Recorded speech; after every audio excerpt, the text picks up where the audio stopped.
नमस्कार और जूले दोस्तों, ये आज मेरा 5वां दिन है अनशन का पानी और नमक पर। मैं बिल्कुल ठीक हूँ। आज खुले आसमान में हम थे बहुत से साथियों के साथ और तापमान था -17 के करीब। और ऐसे में आप देख रहे हैं ये जो गिलास का पानी है ये न सिर्फ जमा है बल्कि फूल के ऊपर आया है, मगर ये बिल्कुल नहीं जमा है क्योंकि ये अल्कोहल है और अल्कोहल का जमने का तापमान है -114 और पानी का 0 डिग्रीज। तो ऐसे में हम अनशन कर रहे हैं लद्दाख के संरक्षण के लिए, लद्दाख में डेमोक्रेसी के बहाली के लिए। मगर ये सिर्फ लद्दाख की बात नहीं है, ये एक देश भर में विश्वास को दोबारा स्थापित करने की बात है। हमारे देश में सब कुछ है, लोहा है, कोयला है, मिनरल्स हैं, मगर कमी है तो विश्वास की, ट्रस्ट डेफिसिट, जिसके चलते अब लोग किसी पे भरोसा नहीं करते हैं।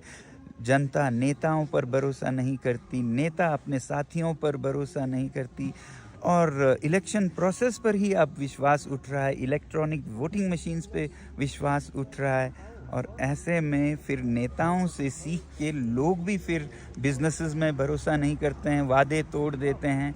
तो लद्दाख के साथ भी कुछ ऐसा ही हुआ। 2019 में हमसे वादा किया गया सरकार ने इलेक्शन मैनिफेस्टोज में खुलेआम लिख के कि लद्दाख को 6वें शेड्यूल में संरक्षण दिया जाएगा।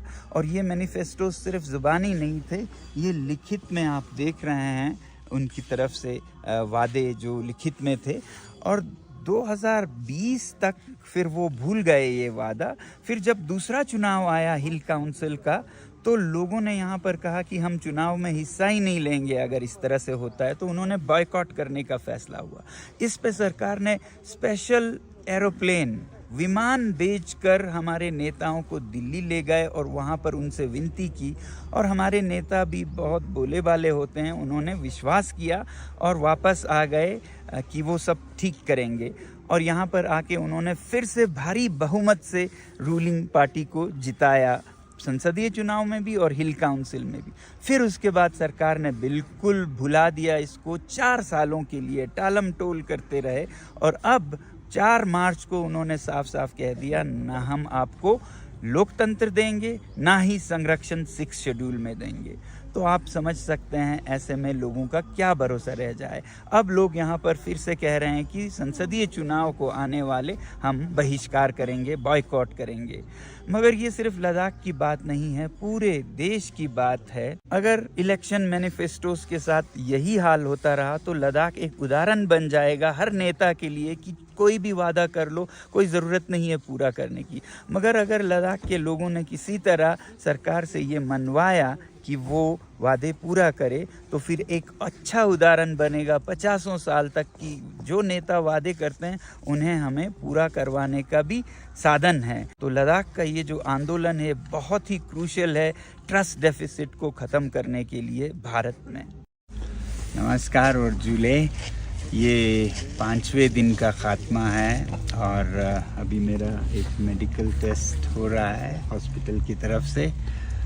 बताया गया था कि मेरा शुगर लेवल बहुत लो है, 20 पे है, जो कि 100 से 200 तक होता है। मगर वो जाहिर है, नेचुरल है, क्योंकि 5 दिन से कुछ भी अंदर गया नहीं है। तो बॉडी का अपना मैकेनिज़्म है, जब वो ग्लूकोज या शुगर नहीं पाता है तो वो कीटोसिस पे चला जाता है। खैर बाकी सब बिल्कुल ठीक है, वो भी ठीक है। तो आज 5वें दिन, क्योंकि आज संडे है, तो यहाँ पर बहुत से लोग आए थे, लगभग 1000 के करीब लोग आए थे, अलग अलग धर्मों के। और वो अपने अपने धर्म के मंत्र जाप करते, पूजा दुआ करते रहे पूरे दिन। और मैं उम्मीद करता हूँ कि अगले संडे आप लोग भी अपने शहरों में लद्दाख के समर्थन में एक दिन का अनशन ज़रूर करेंगे, क्योंकि ये लद्दाख की लड़ाई नहीं है, ये सच्चाई, सत्य और लोकतंत्र की है।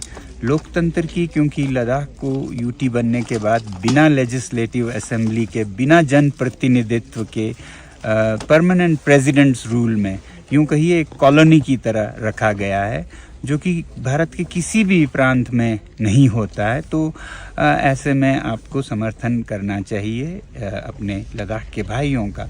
और फिर ये सच्चाई की लड़ाई इसलिए है क्योंकि अनेक बार हमारे सरकार ने हमें वादे किए और वो लिखित में हैं, इलेक्शन मैनिफेस्टोज में हैं, जहां कहा गया है कि लद्दाख की संस्कृति और पर्यावरण को संरक्षित किया जाएगा 6वें शेड्यूल में।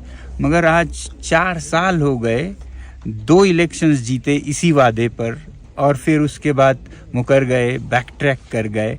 तो ऐसे अगर हम चुप बैठें तो ये हम पे धिक्कार होगा कि कोई वादा करे, उसका वादा भी हम पूरा ना कर पाएँ। तो वादा करने वाले से ज़्यादा जो बहक जाए और चुप रहे उसका भी उतना ही गुनाह है। जुल्म करना गुनाह है, जुल्म सहना भी गुनाह है, जैसा कहते हैं। तो हमारी उम्मीद है कि इस सत्य की लड़ाई में सब जुड़ेंगे, क्योंकि जब हम कहते हैं सत्यमेव जयते तो सत्य की जय होनी चाहिए, नहीं तो भारत एक नया मिसाल शुरू करेगा, मिथ्यामेव जयते, झूठ की जीत होती है। तो ये किसी के भी फ़ायदे में नहीं होगा।